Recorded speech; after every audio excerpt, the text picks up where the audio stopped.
Hola, ¿qué tal? Muy buenas noches. Pues vamos a dar inicio. Esperamos si se integre alguien más.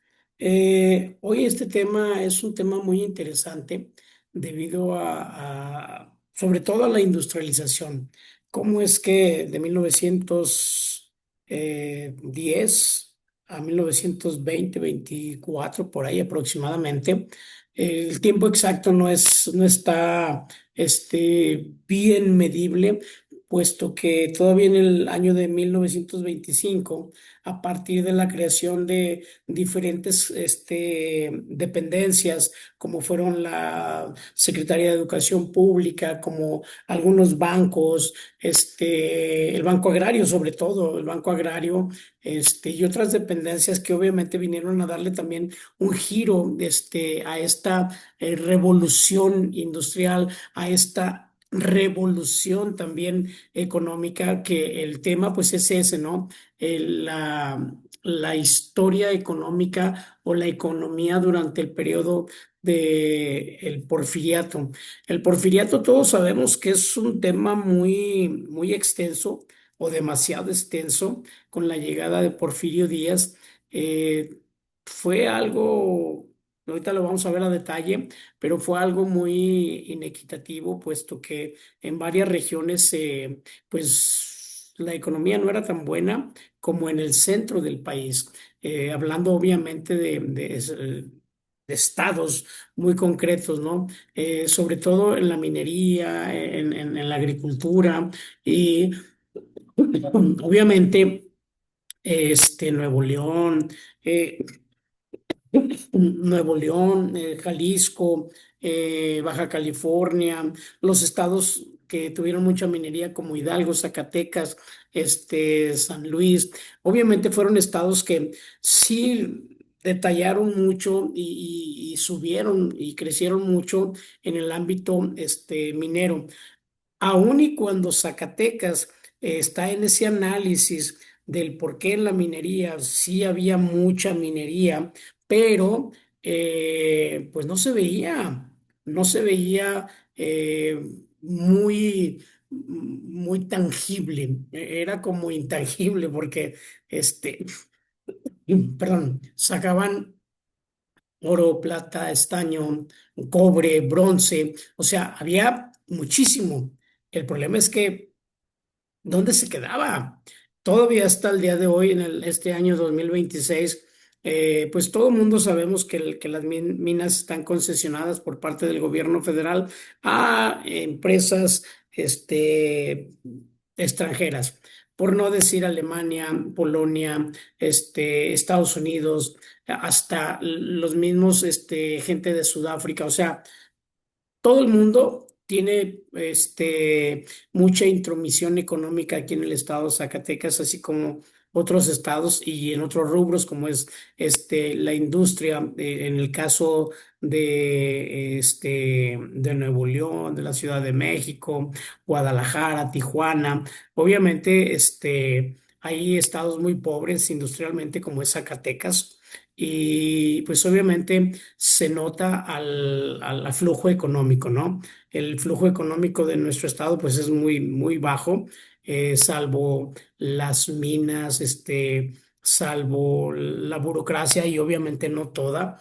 Eh, Creo que ahí es donde realmente está el flujo económico, porque si luego ya nos vamos a las empresas privadas, pues obviamente los salarios son muy bajos. Pero bueno, vamos a dar inicio con esta presentación que en lo personal, yo la veo y cada que la veo digo, es que cómo es posible que Zacatecas no esté en esa pues en esa eh, altura económica, a pesar de que tenemos eh, pues mucho de dónde cortar, ¿verdad? Pero bueno, es lo que nos tocó y hay que pues aprovecharlo, ¿no? Y bien, pues vamos a compartir este trabajo y la verdad es que eh, cuando vemos los resolutivos, decimos, híjole, ¿por qué la economía de México no permaneció, no se estabilizó. Bueno, pues aquí el problema es ese. Los ingresos extranjeros, dicen inversión, pero no es inversión. Inversión es cuando el dinero fluye aquí en nuestro país y de esa economía pues fluye yo creo que el 40 o 30% y el resto se va a los países orígenes de este capital. Entonces, pues vamos a ver. Donald Casey es un personaje que analiza, es un economista que ha analizado diferentes periodos económicos de nuestro país. Y uno de ellos es muy reconocido este análisis sobre cómo fue evolucionando México en ese periodo.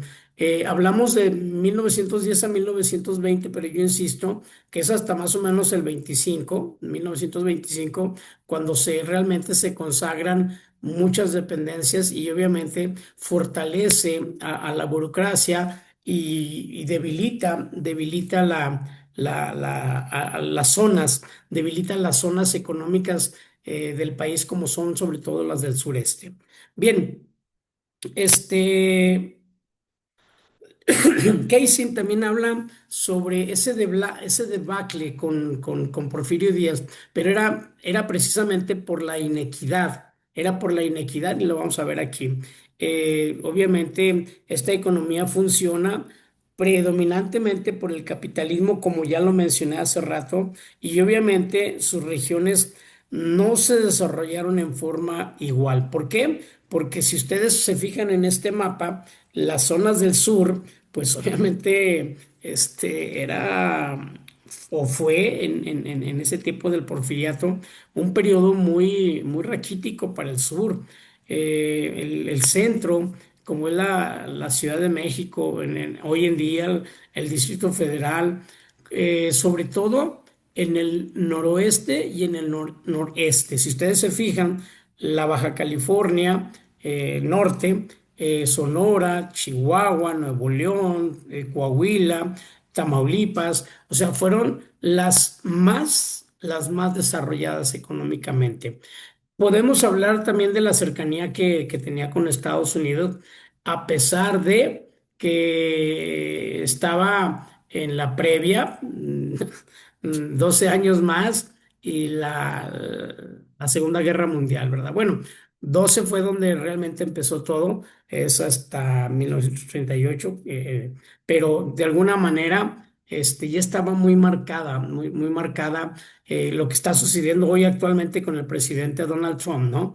Que en su momento querían invadir muchos territorios por cuestiones económicas, por pues, cuestiones como Groenlandia, ¿no? Que sabemos que tiene esos materiales o esas materias raras que ellos llaman materias raras, piedras que de alguna manera funcionan excelentemente para la fabricación de televisores, computadoras, etcétera, etcétera, ¿no? Entonces, volviendo a nuestro tema, creo que es muy comparable lo que estaba pasando en ese tiempo con Alemania, con lo que hoy está sucediendo con Estados Unidos. En ese tiempo, pues obviamente estaba muy de boga el poder.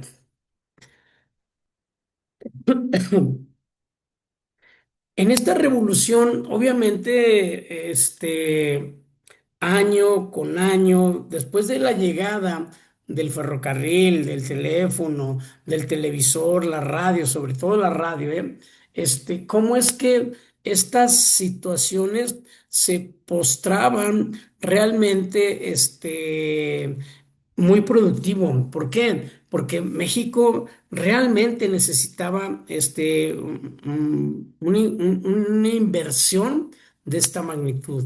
Ustedes saben que la construcción de las vías pues dejó mucho flujo de efectivo, las minas dejó mucho flujo de efectivo. Obviamente, todas estas regiones centrales, pues tanto del norte como del sur, realmente como dice aquí en la lámina, el ferrocarril, la mina, la minería, la ganadería, algodón, azúcar, etcétera, etcétera, realmente fueron las que le dieron ese flujo en nuestro país. Pero obviamente, no había, o más bien había mucha violencia a diferencia que en el sur. En el sur, pues la verdad es que como no había todo esto, pues no había tanta violencia. Obviamente, si nos vamos todavía más al sur, por ejemplo, las del Golfo como Yucatán, como Mérida, obviamente, pues sí teníamos mucha violencia, ¿no? Pero aquí en este lado del Golfo, pues sí era mucho menor. ¿Por qué? Porque obviamente no había tanto flujo.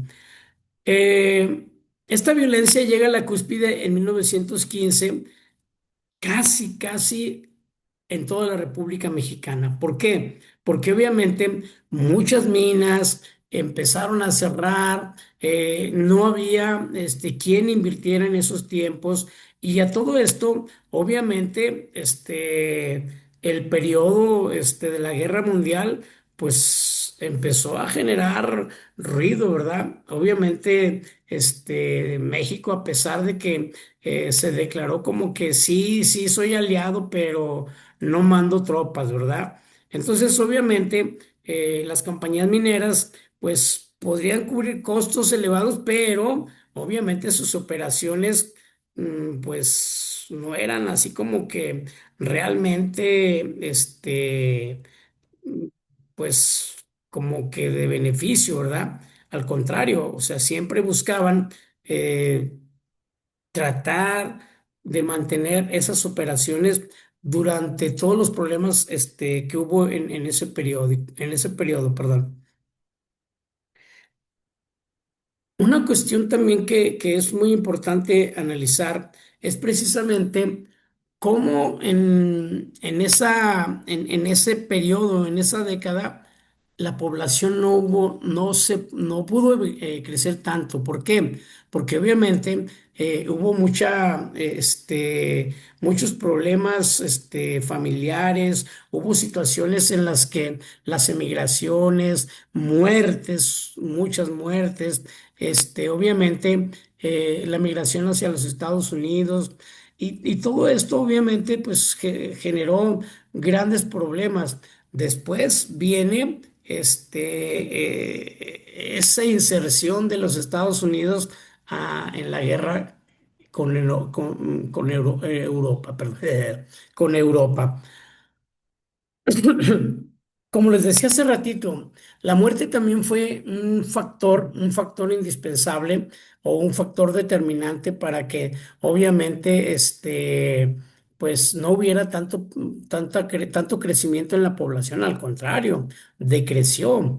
Decreció, ¿por qué? Precisamente por esto, porque muchas personas generaron un reclutamiento a ese tipo de guerras, y yo, como todos saben, alguien de nosotros por lo menos tiene un familiar, un ancestro, no sé, tatarabuelo, bisabuelo, que fue partícipe de la guerra de los Estados Unidos. ¿Por qué?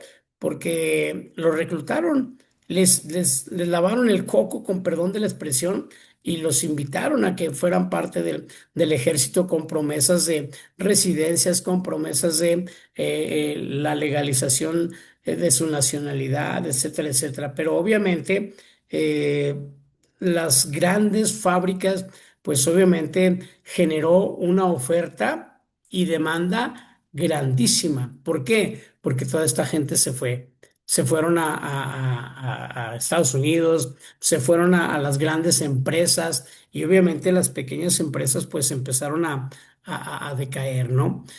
Sí es importante o demasiado importante lo que dice Casey, cómo es que en la mayor parte de las regiones, tanto rurales como urbanas, la concentración, obviamente, en las regiones del sur se dieron muy, fuertemente, sobre todo en Morelos. Obviamente, esto viene a generar la agricultura, viene a generar un poquito las nuevas fábricas que se instalaron en la Ciudad de México y obviamente la gente de Morelos fue la que realmente emigró o un gran porcentaje emigró a la Ciudad de México. Ya en 1917, con la nueva constitución, recuerden que el 5 de febrero de 1917, hay una reforma o hay una nueva constitución después de aquella primera constitución o como Morelos les llamó, pensamientos de la nación, transfirió la propiedad original de los recursos naturales del país a la nación, ¿sí? Obviamente el control quedó a cargo todavía de los particulares, pero obviamente pues los recursos regresaron a la nación. Tristemente, después, ya eso lo veremos después, cómo es que vuelven con las nuevas reformas desde 1992 en adelante, cómo es que les volvemos a regresar todo.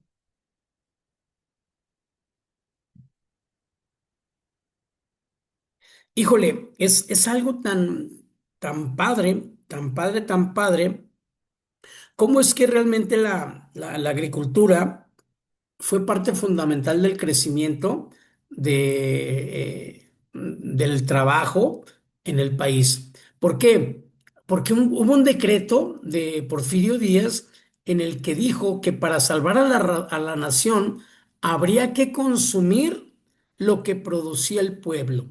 Entonces, obviamente, el uso de la tierra, realmente creció, no solamente de la tierra, la agricultura, la ganadería, la pesca, la construcción, o sea, fue realmente un detonante para que obviamente creciera, ¿no? Creciera en una dimensión inimaginable. En alguna ocasión Vicente Fox, recuerdo perfectamente que quiso hacer lo mismo, pero pues bueno, ya en estos tiempos pues ya había una pluriculturalidad política. Anteriormente pues era el PRI el que mandaba. El PRI mandaba a la Cámara Nacional del Comercio, mandaba a la Canirac, en este caso, mandaba a la CNOP, o sea, el PRI manejaba, bueno, el gobierno manejaba a todas las dependencias, a todos los sindicatos, sindicatos petroleros, sindicatos mineros, todos los sindicatos, sobre todo los sindicatos de la educación, los sindicatos de los telefonistas, o sea, manejaba todo. Entonces, obviamente, esto hizo que cuando Porfirio Díaz dice, hay que consumir lo que el pueblo produce. Fue un decreto, ¿eh? Fue decreto, no fue que quien quiera, no, no, fue un decreto y dejaban entrar pocos productos del extranjero. No se diga de Estados Unidos. Aparte, recuerden que ya platicamos esta parte. Estados Unidos estaba en esos momentos con el temor de que estallara la guerra y sí, efectivamente estalló. En 1915, la producción agrícola, según Casey, fue la más baja producción a nivel nacional. Obviamente, la mitad fue lo que realmente produjeron. ¿Y dónde estuvieron las grandes pérdidas? En el azúcar y sobre todo en el arroz. Obviamente, pues el ganado vacuno, las ovejas y las cabras se acabaron totalmente. ¿Por qué? Porque el consumo era muy, muy, muy bueno. Entonces, esto pues obviamente permitió que la economía pues no que decayera tanto, ¿no? Eh, en cuanto a los ferrocarriles, pues sabemos que desde los años 800 se empezó a construir o a instalar las vías férreas, pero obviamente, pues hubo grandes problemas con las grandes industrias. Imagínense, un tren tenía que pasar, más bien dicho, un tren pasaba, o diferentes trenes, perdón, diferentes trenes pasaban en la misma vía hasta 10 veces.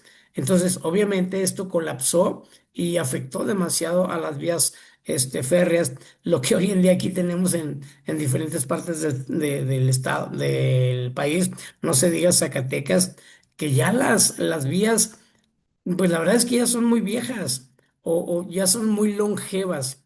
Entonces, esa longevidad, pues sí afecta el tránsito de estas, ¿no? Y obviamente, pues, curiosamente tuvieron que usar en ese entonces mulas, burros, y obviamente llegaron por primera vez a utilizarse los camiones y los aeroplanos. Y esto obviamente generó también más industria. ¿Qué fue lo que pasó debido a a la guerra de la revolución, o sea, o la revolución? Recuerden que es desde noviembre de 1910 hasta, pues, hasta que se consolidó todo, ¿no? Que es hasta más o menos 1914, pero de 1914 concluye la revolución, más sin embargo la estabilidad del país pues todavía no estaba al 100%. Entonces obviamente pues el problema que había en las industrias, en las fábricas y en todas partes, obviamente pues, estaba muy deteriorado al grado de que perdieron demasiados clientes y pues tuvieron que abrir otros mercados. Estos clientes tuvieron que buscar otros clientes para poder satisfacer sus necesidades. Y obviamente los problemas también del transporte pues generaron grandes desplomes, ¿no? ¿Por qué? Porque pues obviamente era inseguridad, porque donde quiera, pues los bandoleros revolucionarios, no revolucionarios, pues se subían a los camiones y pues obviamente te asaltaban. Era algo que no estaba muy seguro. Y esto obviamente generó problemas en cuanto a los centros manufactureros y pues de ahí es que se da esta situación. ¿Qué es lo que pasa? ¿Qué es lo que pasa? En esa producción de 1915 en delante. Hay un crecimiento, afortunadamente, después de la Revolución Mexicana, empiezan a estabilizarse, no al 100%, porque quienes conocen la Revolución Mexicana, pues saben que después de que se dicta la terminación de la guerra, pues obviamente vienen otros factores como son la estabilidad, la estabilidad y sobre todo el nuevo mecanismo y el funcionamiento del nuevo gobierno y sobre todo nuevos empresarios, nueva forma de trabajar. Se potenció la mecánica, se potenció el petróleo, sobre todo la hidroelectricidad. Estos obviamente fueron grandes mensajes positivos para los empresarios industriales de México. Y obviamente, a pesar de que habían perdido grandes oportunidades en esa parte del transcurso de la guerra mundial, obviamente, pues nosotros tuvimos que sustituir las importaciones con Argentina, ¿sí? Sustituimos con Estados Unidos, con España, sobre todo Europa y hicimos esas contrapartes tanto con Argentina, Brasil y Chile, que obviamente pues estaban aprovechando de mm, de esta situación económica que teníamos en el país. ¿Cómo vamos hasta ahorita? Entiendo que las relaciones, pues obviamente, empezaron a decaer, ¿no? Estas situaciones que ya habíamos mencionado, tanto en el centro norte como en el punto de Yucatán, realmente decayó el sistema de peones. ¿Qué quiere decir con eso?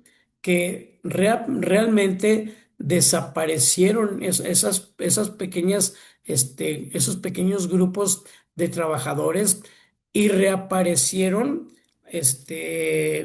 pues, sindicatos, aparecieron a gremios en los cuales obviamente presentaban cuadrillas, presentaban servicios, etcétera, etcétera. Y obviamente, pues la industria fue la más beneficiada. ¿Por qué? Porque empezaron a trabajar en conjunto. Para muchos no fue muy positivo la creación de sindicatos, no fue prudente en esos momentos porque estábamos apenas levantándonos de esta revolución mexicana y sobre todo que habíamos caído en esa situación de producción en nuestro país.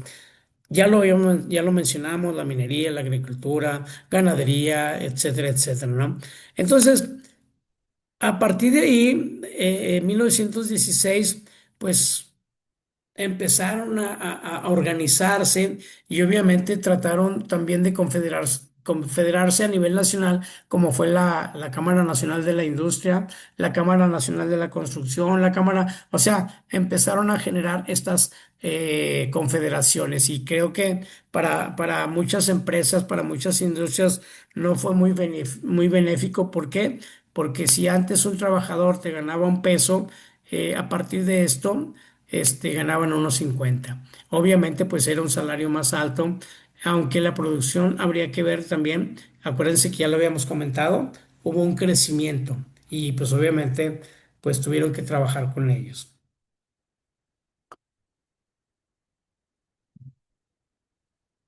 ¿Cuáles eran los sindicatos más fuertes? ¿Cuáles eran los sindicatos más fuertes?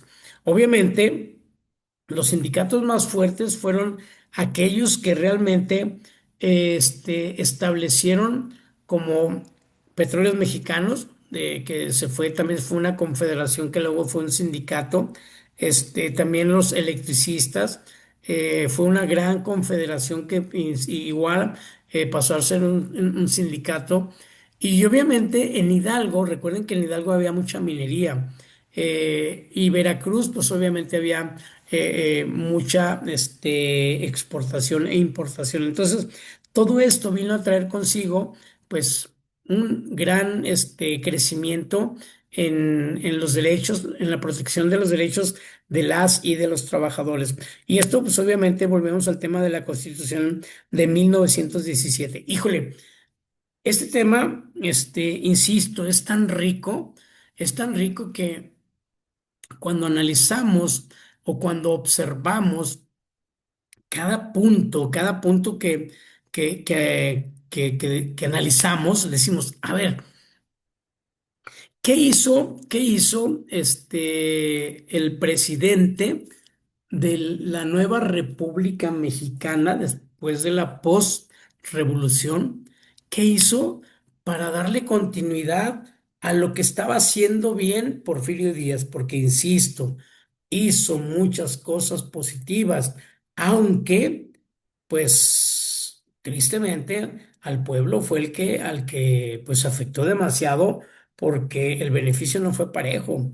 Y obviamente estas situaciones de inequidad, de crecimiento económico, pues se ha visto reflejado y hasta hoy en nuestros días todavía vemos comunidades, poblaciones en el sur, como lo es Chiapas, Guerrero, todavía Yucatán, algunas en Morelos, o sea, todavía hay muchas etnias que no tuvieron ese crecimiento. ¿Por qué? Porque desde aquel entonces, desde 1900, no se les dio el reconocimiento a sus habilidades y destrezas y lo artesanal lo veían como, ay, mira, cómprenle al lindito, mira, cómprale al pobrecito y no, o sea.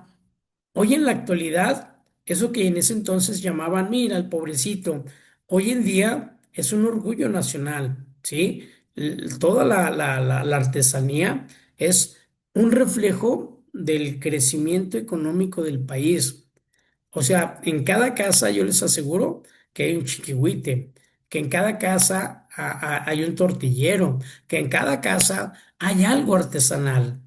Entonces, ahí el problema es que posiblemente por esta globalización económica del mundo, pues hemos dejado de interesarnos en esas particularidades artesanales, pero creo que sí sería muy bueno porque esto hace que crezca nuestro país también y que haya un flujo económico más al interior de nuestro país. Hoy en día, a pesar de que el día de hoy en la mañana todavía, 23 de enero, nos dicen que la inflación fue del 3,77, pues es considerable, pero creo yo que debíamos de estar con menos inflación.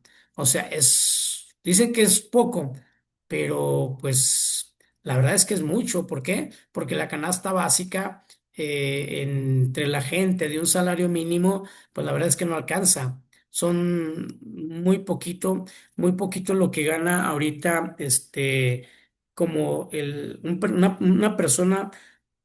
¿Cuánto gana o cuál es el promedio del salario mínimo? A ver, contesten. Ya todos los muchachos que están aquí no contestan. Nada, no se crean. Eh, Acuérdense que va a subir, o si es que ya no subió, pero creo que estaba en 315 pesos, pesos y en la frontera norte 440 si no me equivoco. Obviamente, se supone que ha aumentado el 13% en este 2026 y que obviamente pues también lo vamos a verlo reflejado el, en la canasta básica. Sí lo vamos a ver reflejado, ¿eh? En la canasta básica lo vamos a ver reflejado ese 13% porque también, insisto, va a haber aumento de colegiaturas. Simplemente en los seguros, las agencias de seguros, pues ya también van a aumentar un porcentaje.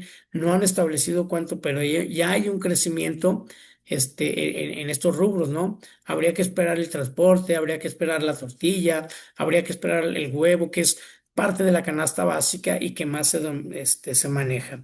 Entonces, el gobierno, hola, Asenet, buenas noches. Hola, buenas noches. ¿Cómo estás? Muy bien, gracias. Excelente.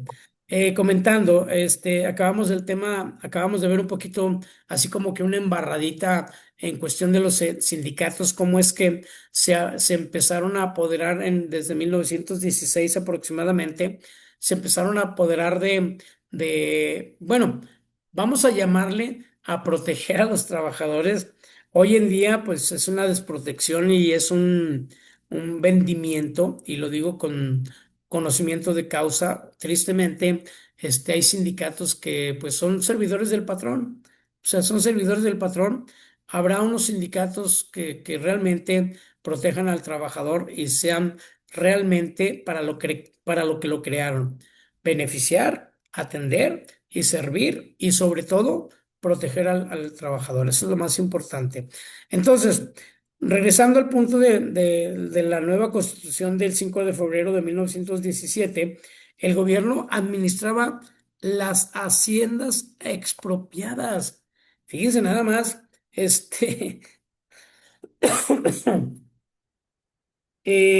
cómo es que a pesar de que Francisco Villa, Emiliano Zapata, Fierro, Benjamín Argumedo, y obviamente a la cabeza Francisco y Madero, pues no era su idea, no era la idea de expropiar haciendas, sino más bien era entregársela a los trabajadores, a la gente del pueblo.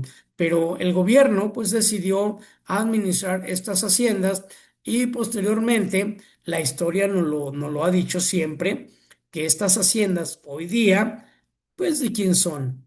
¿Sí? Habría que investigar hacienda por hacienda, estado por estado, y nos daremos cuenta que son de políticos de los años de 1915, 16, perdón, a 1925. En esa década, realmente hubo esa apropiación. Aquí dice expropiación, pero yo más bien digo apropiación. Y lo digo con todo conocimiento y con todo respeto, sobre todo, porque pues la historia no lo ha enseñado, ¿no? Cómo realmente grandes haciendas pues hoy en día son de herencias de aquellos políticos de aquellos tiempos, ¿no? Más sin embargo, la gente de los que realmente pelearon en la revolución, pues creo que muy pocos, realmente muy pocos obtuvieron esos beneficios. No quiero dar nombres porque luego se me enoja la gente del señor Francisco Indalecio Madero. Otro factor muy importante en este periodo, pues fue Petróleos Mexicanos. ¿Sí? Acuérdense que las compañías petroleras abastecían el mercado nacional y era un mercado que iba creciendo. Acuérdense que la industria llegó precisamente en este periodo del Porfiriato y realmente, el petróleo fue factor importante. En 1920 se consumió el doble de petróleo que se consumía en 1910. ¿Por qué? Pues obviamente ya había más carros, ya había camionetas, ya había pues todo esto que la industria trajo a nuestro país. Y obviamente pues la demanda de los mercados extranjeros también fue muy alta. Y esta producción empezó a crecer y es hasta 1920 cuando realmente hay un 95% de producción extraordinaria. Imagínense, después de estar, perdón, produciendo, no sé, 1,000 barriles, pues tenían que hacer todavía 1,000 más y aparte otro 95% extra. ¿Por qué? Porque realmente se estaba consumiendo mucho. Fue así que obviamente, en 1914, el sistema bancario que existía en ese tiempo dispersó esta autoridad financiera y que obviamente obligó a improvisar. O sea, no tenían como que muy bien enfatizado los créditos. Empezaron a improvisar. Y obviamente, pues en esos tiempos, pues el interés todavía no lo manejaban, todavía eran, ahora sí que niños en pañales, que todavía no manejaban este tipo de créditos y obviamente la Constitución pues, les permitió librar sin ningún problema estos problemas financieros. Y sobre todo, a los constitucionalistas les permitió librar económicamente estas campañas militares, porque acuérdense también que en 1910, pues la revolución, ¿verdad? Y obviamente, pues alguien tenía que subsidiar al gobierno. ¿Y quiénes fueron? Pues los bancos. Tras la promulgación de esta constitución, obviamente, Estados Unidos tenía que meter la mano, la pata y todo lo demás en la economía de México. Obviamente, esto ayudó también a que pues México tuviera una recuperación, pero también pues hasta el día de hoy debemos mucho dinero. Sí. Lo más triste, ¿verdad? Pues obviamente, México, pues nunca se desarrolló como los Estados Unidos por el gran poderío económico.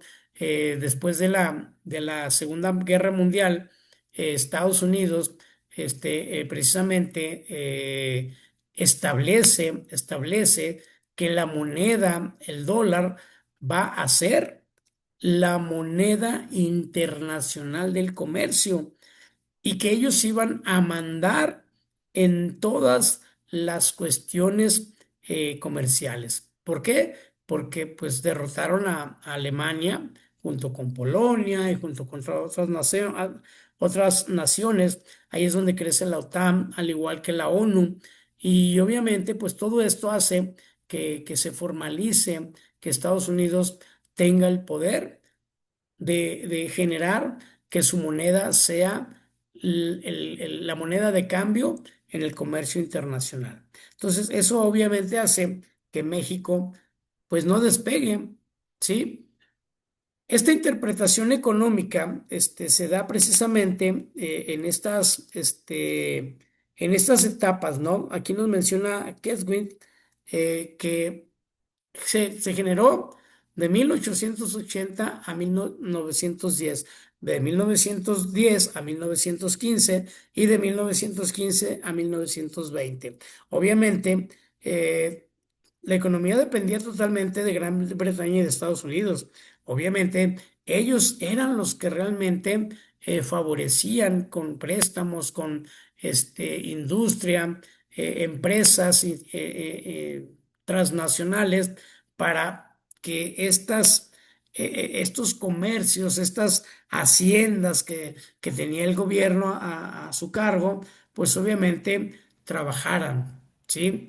Y obviamente estaban confinadas, pero como dice aquí, estaban confinadas para que no se desperdiciara la tierra, el capital y la mano de obra. Ese era el objetivo de esta inserción en el país.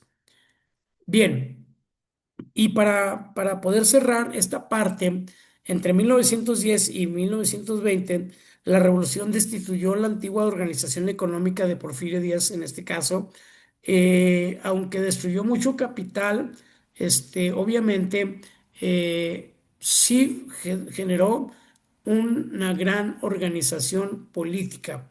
Esto permitió, obviamente, que frenara mucho la inserción de países extranjeros. Y obviamente en la Constitución se prohibían los monopolios y sobre todo penalizaban a todos aquellos que no producían.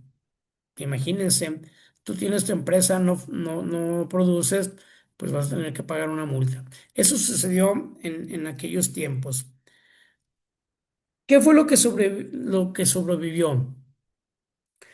Después de 1920, ya cuando teníamos una más supuestamente mejor independencia, pues obviamente teníamos una gran factibilidad en las fuerzas productivas. O sea, realmente teníamos producción en el país. Ya no era esa inequidad con Porfirio Díaz, no, ahora era equidad, equitativo. ¿Por qué? Porque los estados eran independientes, ¿sí? De acuerdo a la nueva constitución política de los Estados Unidos mexicanos, donde obviamente realmente se acumulaban grandes producciones, ¿sí?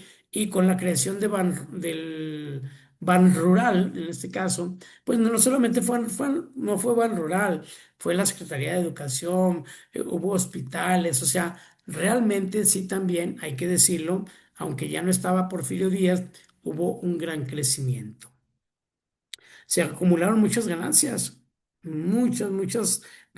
y obviamente había resultado, ¿sí? Se estima que de 1920 a 1940 el PIB realmente llegó a un crecimiento del doble. O sea, imagínense, estábamos en este Producto Interno Bruto, pues realmente muy por encima a como estábamos en aquel periodo de 1910. Y bueno, para terminar, dice que la gran mayoría de los historiadores economistas están de acuerdo en la gran diferencia que hizo la revolución, o sea, que fue realmente muy satisfactoria. No solamente fue quitarle el poder a estos cuates, sino que también fue quitar realmente el acceso tan libre a los extranjeros. Aunque, pues bueno, luego viene otra historia que después veremos. Porque, híjole, hablar de política también, no solamente de economía, sino de política, porque la política y la economía van de la mano.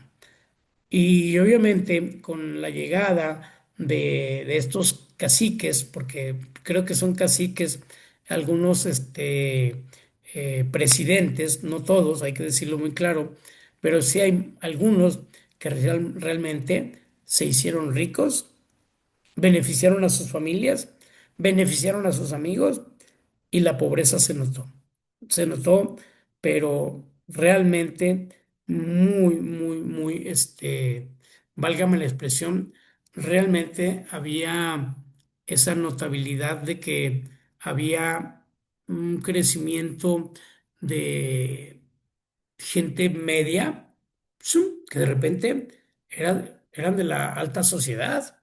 ¿Cómo? Pero los Beltrán, ¿cómo? Y luego los Salinas, y cómo, y luego, ya no sigo mencionando. Pero sí es muy notable la historia de los presidentes y sus familias. Imagínense una tesis de los presidentes y sus familias.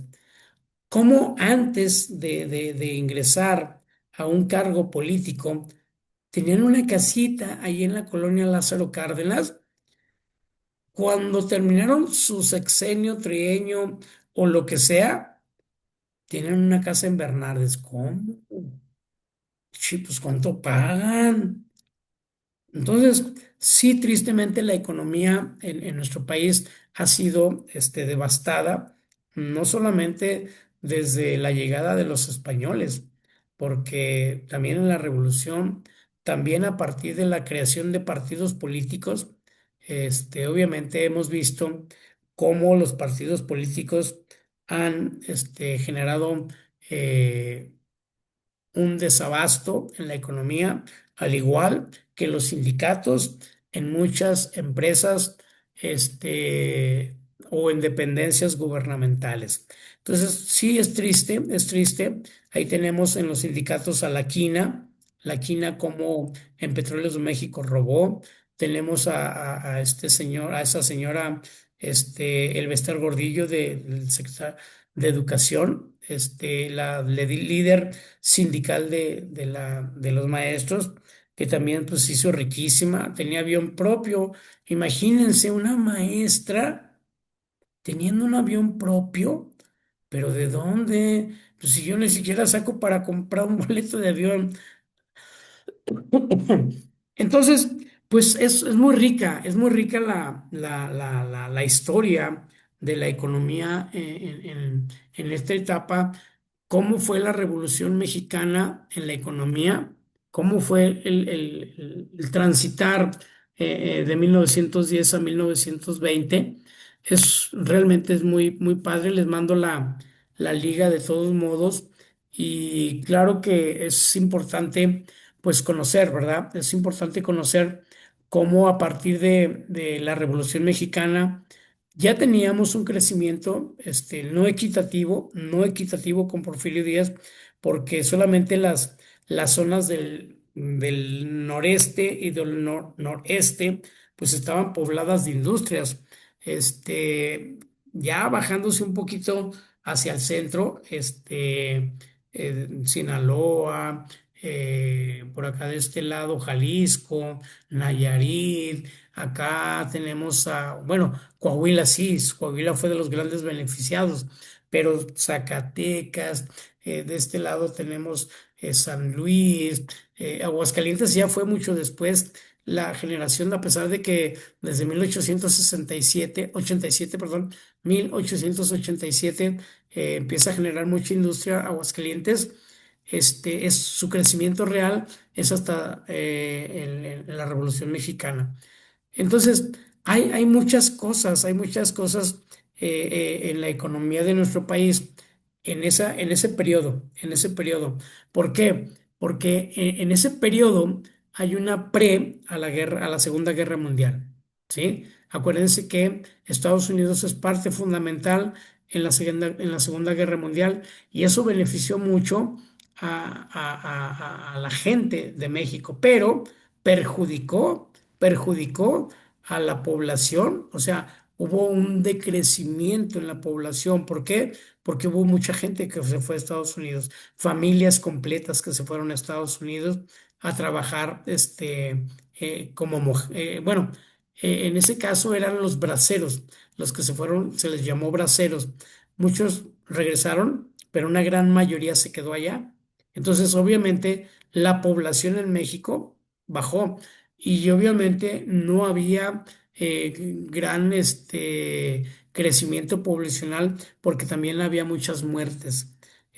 Tuvimos obviamente una pandemia muy fuerte allá en 1900 también, y también se dio muchas muertes en la construcción de las vías férreas, en la nueva ganadería, en las nuevas minería, o sea, hubo muchas muertes también. Entonces, por eso es que no creció tanto la población en ese periodo. Entonces, sí, realmente hubo cosas muy positivas en ese periodo, sobre todo con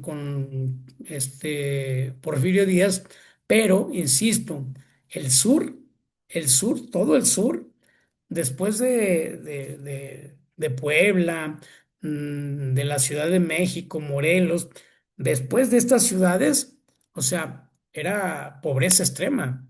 No había crecimiento industrial para estos lados. Entonces, pues se ha notado realmente cómo ese crecimiento sigue siendo todavía inequitativo, ¿no?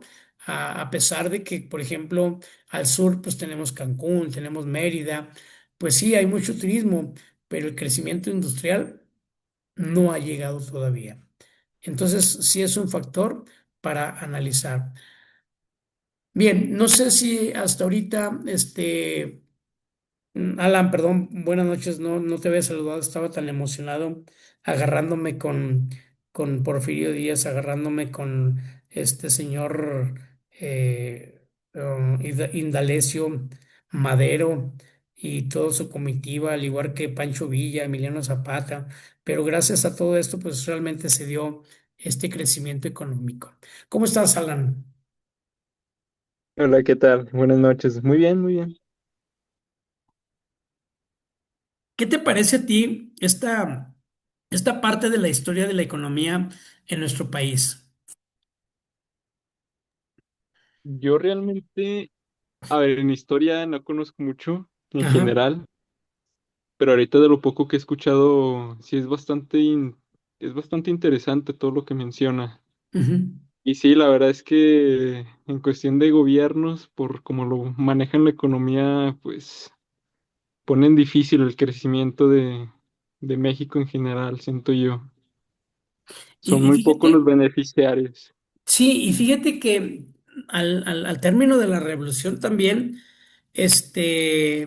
teníamos una oligarquía muy fuerte. A ver, ¿qué pasaba en nuestro territorio? Por qué había esa, tristemente, oligarquía? ¿Por qué crees tú que teníamos esa oligarquía en nuestro país? Mm, es oligarquía. Ay, Es un sistema de gobierno, ¿eh? ok, es que sí, desconozco, la verdad desconozco ese término. No, no te preocupes, no te preocupes. Acuérdate que estamos aquí para aprender. Sí, sí. Para eso estamos aquí. Pero o sea, una de las principales características de la oligarquía era precisamente el poder concentrado. ¿Y dónde estaba el poder concentrado? Pues con Porfirio Díaz. Ahí estaba.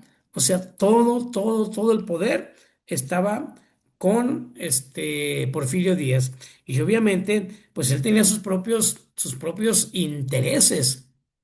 Él tenía sus propios intereses. Y obviamente, ante esto, pues, como les dije hace rato, se presentó una desigualdad, pero terrible. Otra de las cosas, Asenet, si me permites preguntarte, creo que también algo que trajo consigo la revolución, o sea, logramos acabar con el semifeudalismo. O sea, el feudalismo, pues ya sabíamos que desde que llegaron los españoles se apropiaron de grandes extensiones de tierra, bla, bla, bla, bla. Pues también logramos quitarles esta parte del semifeudalismo. Ya no era el feudalismo total, era un semifeudalismo, pero pues claro que fue algo realmente interesante, Asenet. ¿O tú qué crees?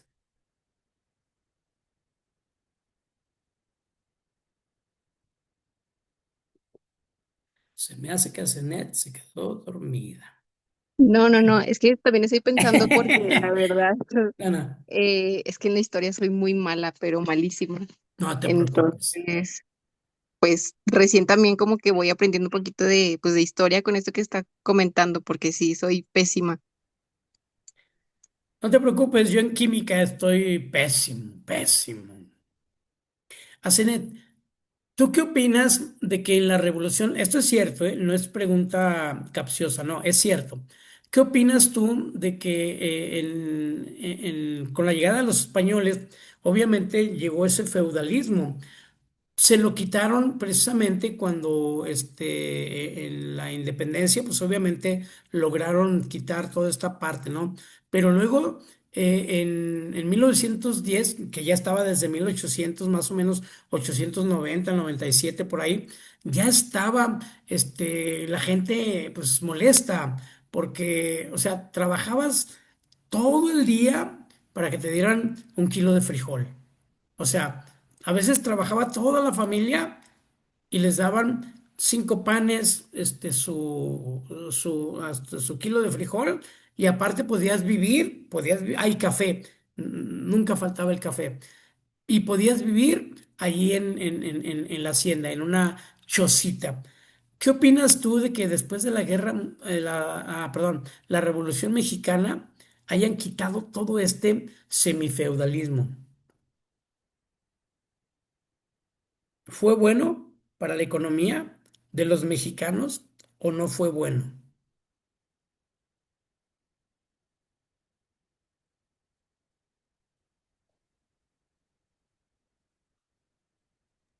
Sí, pues fue bueno porque ayudó a reducir los abusos, esos que se venían desde hace años, a repartir también las tierras y dar más derechos pues a las personas que eran campesinas. Y aunque de todas maneras pues como que no lo resolvió por completo, pero sí ayudó pues bastante. Y sobre todo que a la gente que trabajaba el campo, obviamente, pues les tocó sus tierras. Aquí lo malo fue, y como dices tú, no fue completo, porque las haciendas, como dijo Casey es un economista, un investigador economista, dijo Casey en su presentación, dice que las haciendas, cuando es derrotado el gobierno, por los revolucionarios, después el gobierno mismo, manejaba las haciendas.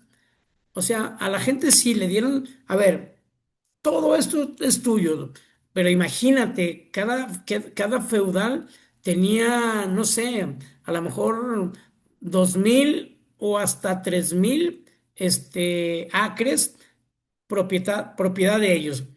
Y el campesino, pues nada más le daba, pues no sé, a lo mejor nada más una hectárea y su casita. Todo esto es tuyo. Ah, pues él feliz de la vida, ¿verdad?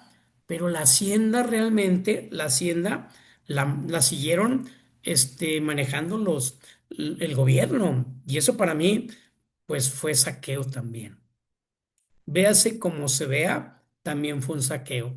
Ahora, en la actualidad, yo lo decía hace ratito, ¿quiénes son los propietarios de esas haciendas?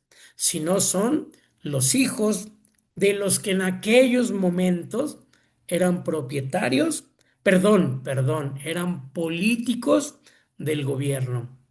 Y llámese la familia de Francisco Villa, y llámese la familia de Indalecio Madero, y llámese la familia de Emiliano Zapata. O sea, todos ellos realmente fueron los que se apropiaron indebidamente de todas estas haciendas. ¿Por qué ya México, por qué el gobierno federal no tiene en sus poderes estas haciendas? Porque hicieron lo mismo que aquí en Zacatecas. A ver, este rancho, se lo quitamos a fulanito y lo vamos a vender. ¿Quién da más? ¿Quién da más? Ok, vendido al señor Ricardo Monreal Ávila. Un ejemplo, para no meterme en broncas. Se lo damos a fulanito, vendido, sale. ¿A cuánto? Vale 10 millones, se lo damos en 2 millones. O sea, la economía realmente ha sido, como lo dije al principio, tristemente, ha sido perjudicada por nuestras propias leyes. La Constitución es muy clara, pero la interpretación es más salvaje por los abogados.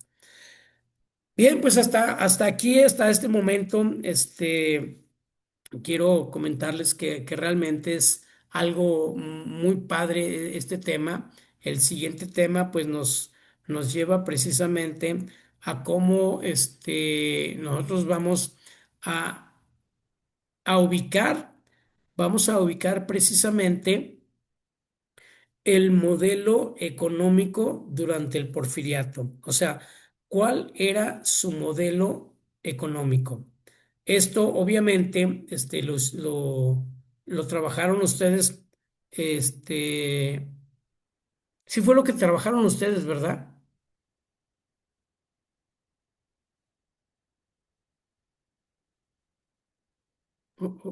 De lo de la tarea, Ajá. no, No, la ustedes tarea trabajaron no. cómo funciona la vida económica en México, ¿verdad? Ajá, sí, Sí, sí, cierto. No, lo de hoy es precisamente el modelo económico del porfiriato. O sea, ya analizamos cómo fue que la revolución destituyó todo esto. Ah, ok, pero vamos a ver por qué el modelo económico era tan bueno. ¿Cómo era tan bueno? Sí, era muy bueno el modelo económico. El problema es que no era equitativo. Esa es la única situación del por qué no progresaba el país. Por eso, porque el modelo económico era realmente muy bueno. Entonces, pero mucha gente se ha preguntado, bueno, pero por qué no permitieron que Porfirio Díaz continuara? Bueno, precisamente por eso, porque había, como lo dijimos hace ratito, ¿no? Había una oligarquía. O sea, no era una política estable, realmente era una situación oligárquica, o sea, oligarquía, ¿sí? Donde obviamente este poder concentrado en Porfirio Díaz y sus amigos, porque eso era, este, y era un pequeño grupo, ¿eh? No crean que era 20, no, no, no, era un pequeño grupo, tanto gente de Estados Unidos como de México, donde estaba realmente concentrado el poder. Y obviamente en esos intereses de ellos, de este grupo, pues priorizaban que cómo ellos podían verse beneficiados, ¿sí? ¿Quiénes trajeron el ferrocarril? Ah, este grupito. ¿Quiénes trabajaron la telefonía? Ah, este grupito. Obviamente había, pero también algo muy importante, en este grupo también había una limitación. O sea, también no podían meterse así tan fácilmente, ¿da? O sea, ya estás dentro, aprovecha. Si ya estás dentro, aprovecha. ¿Por qué? Porque va a ser muy difícil que logres entrar. Así de fácil. Bien, entonces, ustedes me dicen, porque nos quedan pocos minutos.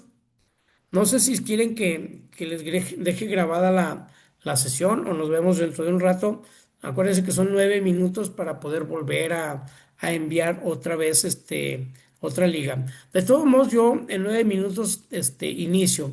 Si ustedes son gustosos, me encantaría. Aquí los veo. De lo contrario, la clase queda grabada. Tema, modelo económico de Porfirio Díaz, 1890, 1911.